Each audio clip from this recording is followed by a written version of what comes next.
David Castello-Lopez, bonjour. Enfin, bonjour. Ça va? Bonjour, ben oui. Ça fait plaisir de vous voir ici. Ben, ça me fait très plaisir d'être ici. En vrai, avec l'odeur aussi. Parce que oui, ben oui. Vous n'êtes pas venu les mains vides ce soir. ça. Oui, oui, je suis venu avec un très gros morceau d'emmental qui fait 5 kilos. Hein, c'est à peu près le poids d'un bébé, vous voyez, sauf que c'est un bébé qui est entièrement en fromage, ce qui permet voilà, d'avoir moins de problèmes.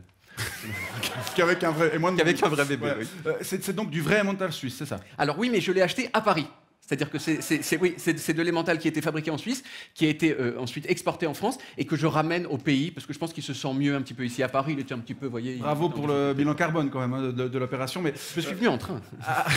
À quoi on voit que c'est de l'emmental suisse? Alors ça se voit parce que c'est marqué dessus. Il y a marqué Emmentaler Switzerland AOP. AOP, ça veut dire appellation d'origine contrôlée, d'origine protégée, pardon. Ouais. Et les Suisses, ils sont vraiment à cheval sur le fait qu'on appelle ça de l'Emmentaler AOP. C'est-à-dire que si vous dites emmental, ils disent ta, c'est de l'Emmentaler AOP, ok?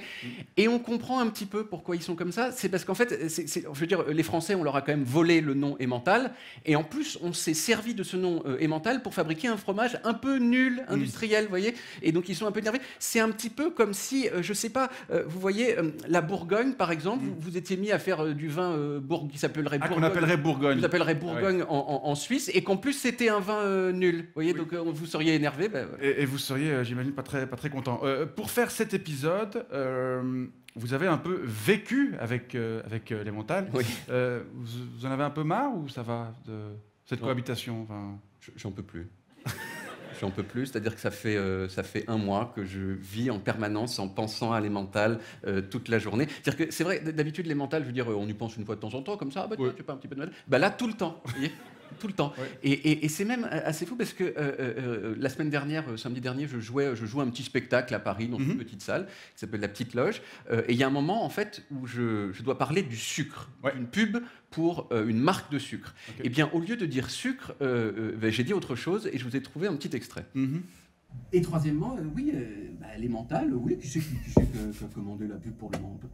Pas du tout pour l'emmental. Je suis en ce moment en train de faire une vidéo sur l'emmental. Vous ne parlez jamais de l'emmental dans ce spectacle? Mais rien du tout. Tombé de nulle part. Je parle du sucre, c'est combien... Ça n'a rien à voir avec ce que je suis en train de compter, et ça m'est venu comme ça parce que je vis avec l'emmental.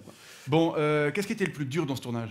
Alors je pense que c'est vraiment quand j'ai décidé que c'était vraiment important qu'on m'envoie de l'emmental râpé dans le visage. Voilà. Ah ouais. Parce qu'on se dit, je peux peut-être vous remontrer la petite scène. Oui, si vous avez ça. Regardez. Voilà, vous voyez? Alors on se dit c'est rigolo comme ça. Oui, c'est vrai. Hein, voilà. Sauf que c'est extrêmement désagréable de recevoir de l'emmental râpé sur le visage. Très désagréable.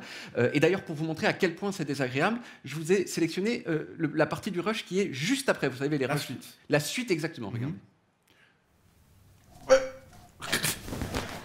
Ah, vous êtes pas... Ah, mais on est... Bah, bien du tout, parce que...